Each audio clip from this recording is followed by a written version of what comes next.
You are 13 years old, you are building a business, and most people at 13 years old are worried about their homework, but you are worried about fixing the education system. Currently, the skills that we learn in school would have helped us maybe 50 years ago. When you're in school, you have a more first-hand experience of what it's like, so then I can shape the business based on what school's like. So you're just essentially using school as customer research. Sort of, in a way, yeah. Smart. I feel like TikTok's very 40-year-old Dan from Western Sydney. It shouldn't be up to the government to decide what all people under 16 do. Tell me a little bit about what you're building now. I'm building an online education platform that teaches teens real-world skills that they don't learn or rarely learn at school. Content creation, tech, AI, coding, mindset, productivity. And you learn from creators, entrepreneurs, innovators that are really good at what they do, or they've actually done it in their field. A lot of people that would be listening to this would go, you're 13 years old, surely your mum and dad are helping you out and doing all of the heavy lifting and the work. How much are mum and dad involved? 0. I would script a video the night before, I go to school, I film it, I edit it, and I post it. If I gave you the microphone, there's the Minister of Education on the other side of this microphone, and you had 60 seconds, what would you tell them?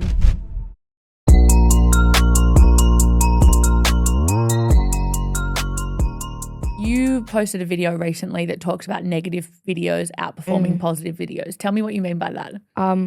I think, obviously, the name of the video, negative videos do better than positive videos, in my opinion, in terms of engagement, because, the world's pretty negative. You go on the news and a lot of the news articles are negative. Yeah. But, I think a main reason is someone always has a different opinion to you. So I talked about not necessarily just negative, controversial content. So I talked about a while back the Australia banning social media, and that got a lot of engagement because a lot of people have different views on the topic. So a lot of people disagreed, a lot of people agreed. There was a lot of mixed reactions. So I think, having negative videos do drive better engagement. Plus, it's just a scroll stopper. If someone shows an achievement, people will look at it like it's just another achievement. Whereas if it's negative, it's sort of relatable. Because our world is so negative, it's relatable in a way. Yeah. How do you deal with, I think one of the biggest things that people struggle with is putting themselves out there because they're putting themselves up for criticism, right? They're putting themselves up for people to judge them or cast an opinion. How do you feel about it when people disagree with your content or disagree with what you share? Does that affect you? Not necessarily. I mean, people have their own views and opinions, but again, it is social media and there's billions of people that use it. But, if someone disagrees, that's their opinion. I have my opinion. But, yeah, I think people getting affected by criticism, you shouldn't be affected by it because it's just someone else's opinion and everyone has different opinions. So, yeah. Yeah, my favourite quote is you can be the juiciest peach in the whole wide world and there'll still be somebody that doesn't like peaches. Yeah. Doesn't matter how juicy you are, still going to be somebody that doesn't like peaches. Yeah. Now, you also spoke about creating a piece of content or stop getting ChatGPT to come up with your ideas. Yeah. You just spoke about it before.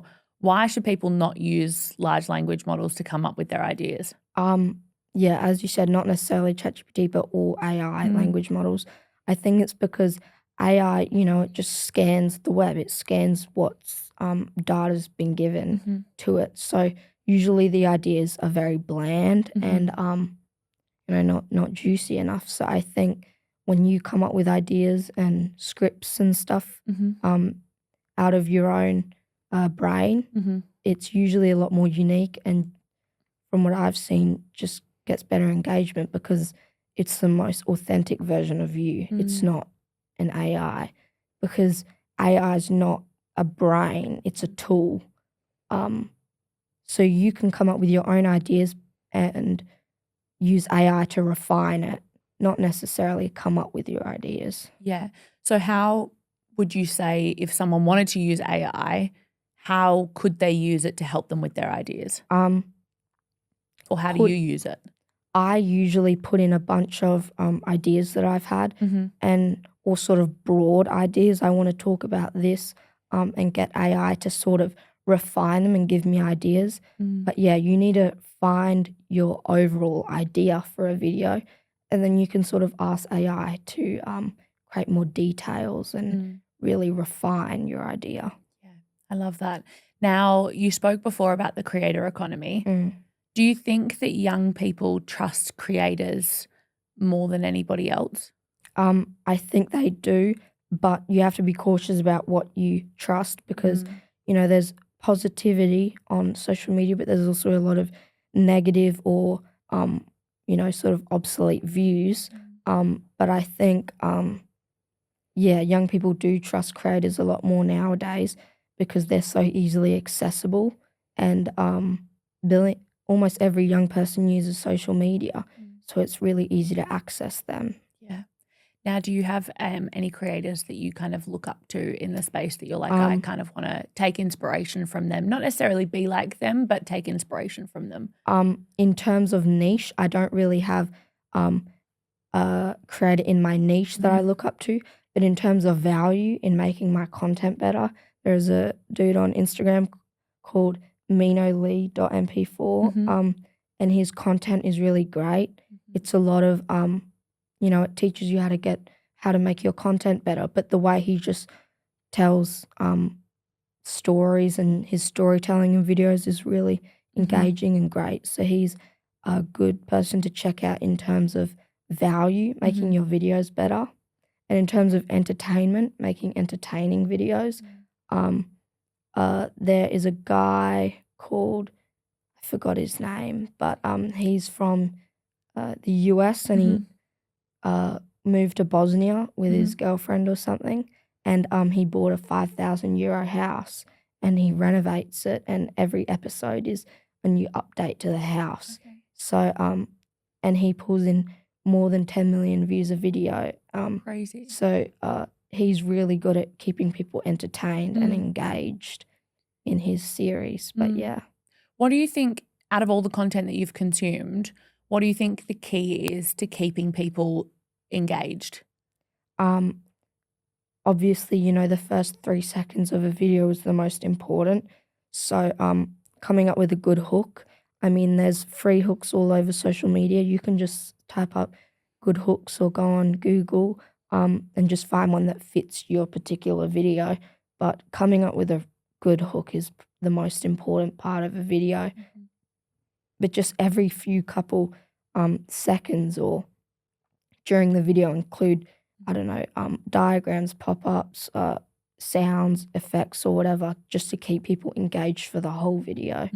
And really knowing how to tell a story is really important, which is quite broad, but just coming up with a good script is really important. Yeah. How do you come up with your scripts? I usually, I come up with the video idea and then I come up with a hook, write down the hook, and then I sort of just brain dump what I would want to talk about in that video. And then I put it into ChatGPT and I get it to create me a script. And then I look at that and I refine it to sound like me. The most authentic version of who I am. And then that's how I make my scripts for my videos. Love. And when you're recording, do you just record it all and just keep it rolling and then just cut it up? If you are loving this episode, don't forget to leave a comment or hit that subscribe button. You have no idea how much it means for podcasters like me to get a like or subscribe, because it means that we can get better guests and we can get into more ears of people to help talk to them about marketing, social media, and personal branding. Now back to the episode. No, so what I do is I will print out my script so I don't have to keep going to my laptop or phone, and then I'll just have it on the side, and every line or bit I can remember, I play the video, pause it, once that line's done, play it. So I have a bunch of clips, and then I put it into CapCut and cut it all up and edit it. Yeah. And do you edit it all on your laptop or your phone? Laptop. Yeah. And Do you find it easier? Yeah. Yeah. Some people choose to edit on their phone and they love it, right? Yeah. But you just love it doing it on your laptop. Yeah. Love. Now, I want to go into your generation, Gen Z. That's you, right? I think Yeah. you're the last of Gen Z. Yeah. Or like you're on the cusp. Yeah. You guys cop a lot of negative, and I was talking to Talia about this. She's Gen Z as well. Yeah. You guys cop a lot of like negative criticism about your work ethic and your attitude to work or working for other people. I don't think it's true because I have a team of Gen Z that work for me, and I know so many Gen Zs that are capable. They have a stronger work ethic than most 30-year-olds. You know, what do you think about the criticism that's surrounding Gen Z in your generation? I think it's very it's mixed because in every generation there's been people who work hard and don't work hard. And in Gen Z there's people like that as well. Yeah. I mean, you know, social media, people getting addicted to social media and all these other things happening in the world does lead to a bit more laziness or whatever. But I think there's been people that are lazy in every generation. So I just, you know, because the past generation always has something to talk about negatively about the new generation.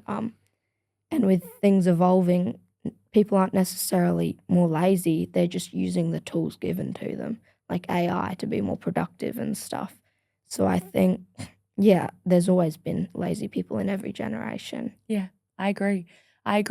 Now, do you think that growing up with, I mean, when I grew up, you know, when I was your age, I grew up with a platform called MySpace that was very different to Instagram, and that was before Facebook.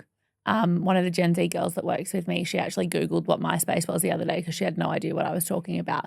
But we grew up with a platform like that, and then, you know, as I got older, I transitioned onto like Facebook and then Instagram, and then TikTok came around when I was in my 30s, right? So do you think growing up with things like AI and social media and, you know, the ability to have a side hustle whilst you're at school, do you think that gives you an advantage or does that make you a bit more stressed? I think, well, I'll just go through like TikTok. What was TikTok? TikTok, like AI and side hustles. Yeah. I think TikTok is mixed because, again, any social media platform, doom scrolling and just being addicted to social media can cause stress because you might have work to do or homework, and then you see your phone and you scroll, and then 2 hours later you haven't done it, so then that creates more stress. But if you know how to use it properly and you know, you might make videos or you might use it to like YouTube to learn new things, I think is valuable. Yeah. And then in terms of AI, I think it makes things a lot less stressful because AI is like a great tool for productivity to keep you productive.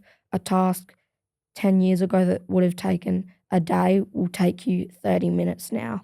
So I think AI is great for productivity, and I think it creates less stress. And side hustles, obviously, mixed, but I think you know, you don't want to get too you don't want to get too consumed by your side hustle to the point where it's not a side hustle or a business, and having balance. But I think you know, it can lead to less financial stress if it, you know, so you can get a meal or something when you're young. But yeah, I think it's mixed. It depends on how you use the platforms and the things. Yeah, I agree. Now, I think I saw a stat the other day that was Gen Z, or like the generation coming through, like teenagers and early 20s, are spending about 4.5 hours a day on social media. Do you think that social media is like your generation's classroom?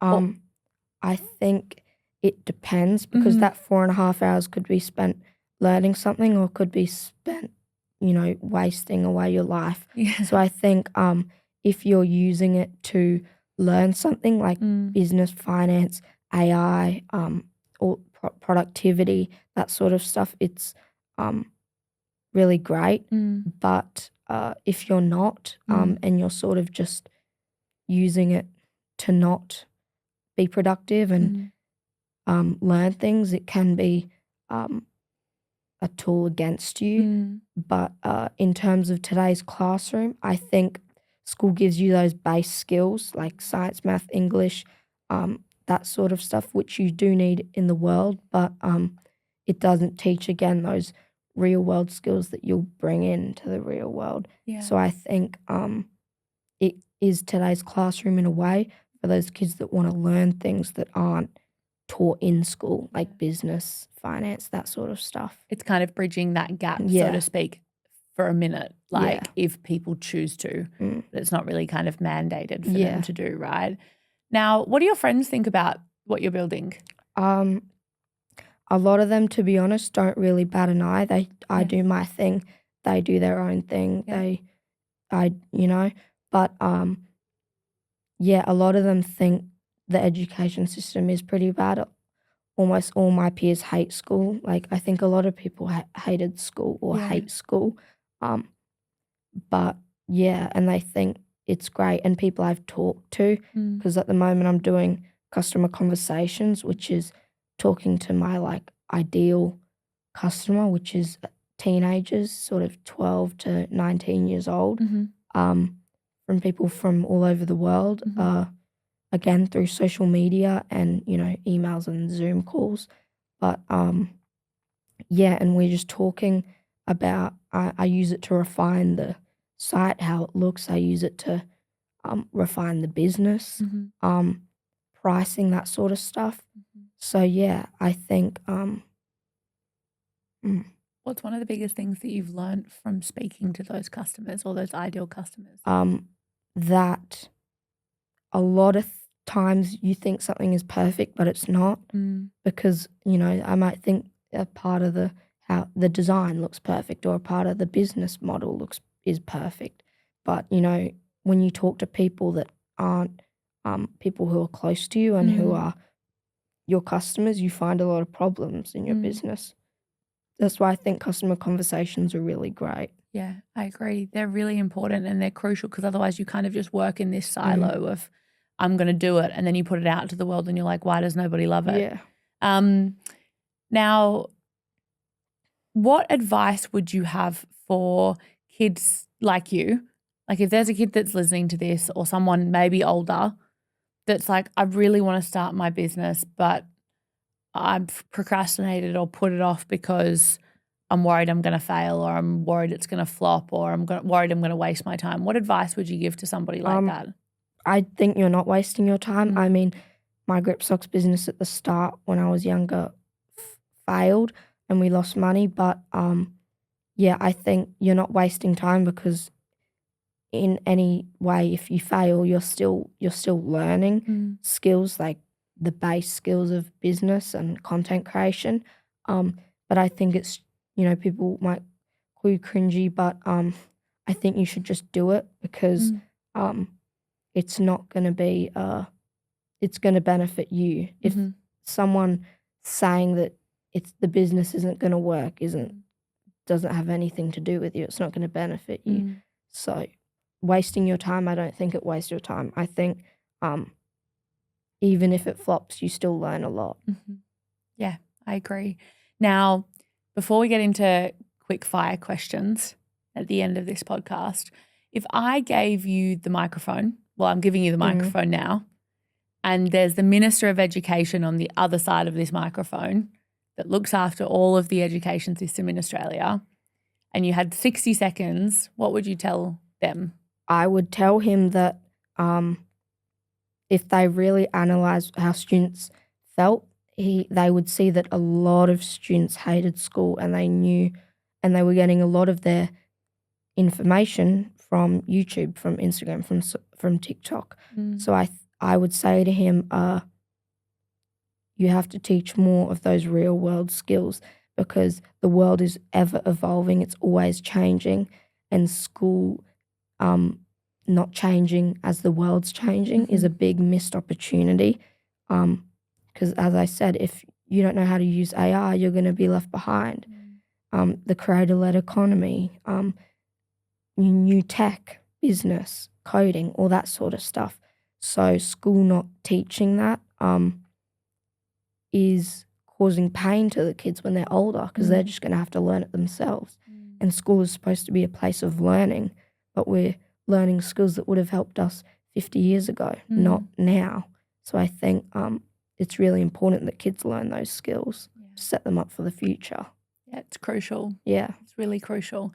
Now, I am going to pop some details around how people can find your business in the show notes so that there'll be a link to find Finkel in the show notes. Before we get into quickfire, I do want to touch on something. Now, a lot of people that would be listening to this would go, you're 13 years old, surely like your mum and dad are helping you out and doing all of the heavy lifting and the work. How much are mum and dad involved?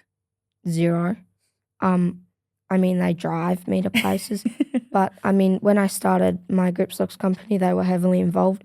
But I mean, for this business, they've helped me like moral support and stuff, but they haven't helped at all in terms of the business. Yes, they've helped me, you know, with the site, critiquing it, making it look better, stuff like that, you know, telling me what changes I should make, giving me advice, feedback, but almost everything else, almost everything in the business and content is all me. So yeah. I am quickly interrupting to let you know that all of the good stuff lives in our emails.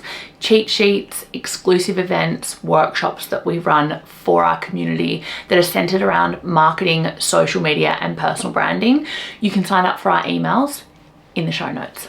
Back to the episode. Do you think that having, and I liken this to my own experience when I started my business, I feel like the only reason I felt comfortable enough to start my business was because my parents were so supportive of what I did. And they were like, doesn't matter if you fail, like just try it. And they provided this environment for me that was so supportive that even if I did fail, I wouldn't feel like a failure. Do you think that that's really, really crucial for young people starting businesses?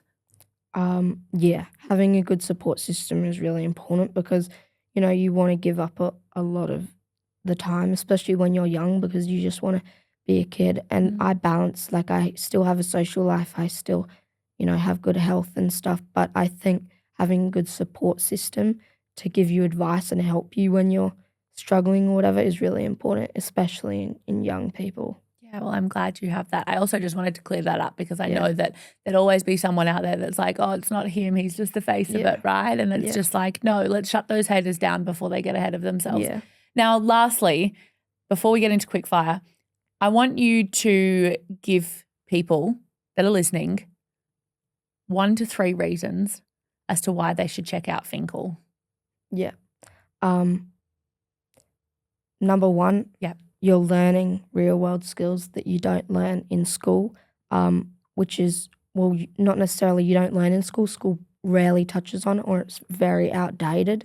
So you're learning those real world skills, such as business, finance, entrepreneurship, tech, AI, coding, even anything from mindset to productivity, and content creation because we're in the creator-led economy. So, and a lot of teens want to learn that now. So, if your kid isn't learning those skills in the future, they'll be left behind. So I think that's really important for the next generation to learn, and parents should know that too. Number 2, you're not only learning those skills, you're learning them from people who are great and amazing at what they do. They've done it before, and they've really got a grasp on the topic. So it's not, you know, a teacher. It's more someone who's really had hands-on, first-hand experience, and done amazing things in their field.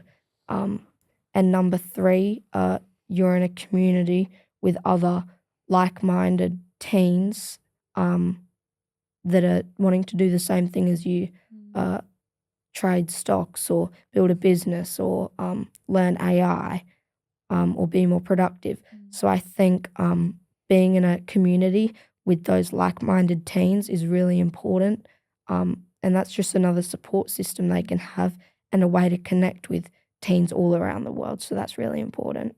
Love that. Now I've got some quick fire questions for you. You don't have to answer them quickly. I always tell people, I'm like, don't worry, you don't have to speak quickly. Quick pause for a second. I just want to quickly interrupt to ask you one thing. If you are loving the content that you are listening to, make sure you hit subscribe or leave a review. I want to keep these podcast episodes ad-free for as long as possible, and the only way that I can do that is by you guys subscribing or leaving a great review or sharing it with a friend. So that's all I ask of you today. Now back to the episode. Quick fire questions. First one, what is one brand that is top of mind for you? Nike. Why? Cutthroat marketing. They're really great at their marketing. You know, Nike, 2 syllables, like it's a great name, great marketing, just do it. It's memorable. So I think Nike's really good at marketing and building a product that resonates with people, but also people remember. Yeah, they're a legacy brand, aren't they? What is the best piece of advice that you've ever received? Probably just to start a business and start posting on social media, and don't listen to people that will get in your way. And also, you know, the 80-20 rule. Frank told me this. 20% of what you do gets you 80% of your results. And that's really important, and people should know that. So you don't spend time doing things that are won't help your business at all. So really focusing and niching down on that 20%. Love. What is the worst piece of advice you've ever received? Quit. Love. Who told you to quit? People on social media. Yeah, no, we don't listen to them. Fourth question is, what is one thing that you think that helps keep a business or a brand top of mind? Having good, of course, marketing, but also being able to connect with an audience, not necessarily just being a good product, resonating with people, and people know who you are because of your marketing, not necessarily your product, just because people resonate with your product. So yeah, I think that's what's really good. I love that. What is one quote, only because I love quotes, what's one quote that's top of mind for you? I'm trying to remember it. I think it was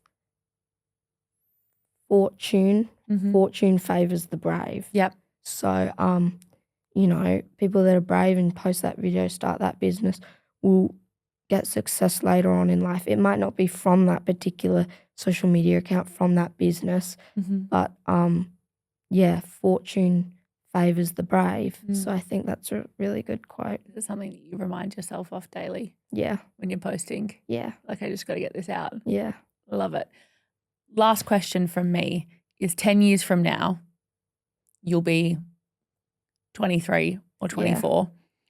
What do you hope that people say about Alby? That it wasn't necessarily cringy, that it was just like people wish they did it when they were my age. And people know that Finkel was, or any business I started, it might not be Finkel, but any business was successful, and that I wasn't cringy. I was just trying to build a product that can help people and teens. I love that. And you are certainly not cringy. I don't think you're cringy. And everyone that I have showed or introduced to you, they're like, that kid is cool, and like he's just going for it. Like, you're doing things, most things that most fully grown adults that have lived a life double yours wouldn't even dream of doing because they're too scared. So I think that you're extremely brave. I think that you're very inspiring, and I think that your parents must be incredibly proud of you, because even just listening to you speak about what you're doing and why you're doing it, you can see how passionate about it you are. Yeah. How passionate you are about it. My words are going. Yeah. But I just think that one of the biggest things that you've taught me in the last hour that we've been talking is, if you don't go for it, you'll never know. Yeah. And I just think that that's so inspiring for so many young people, but also just anybody, because if you don't try, you'll never know. So thank you so much for joining me. I cannot wait to watch your product grow, your business grow, your brand grow, and see what it is in 10 years' time. Thank you. Woohoo!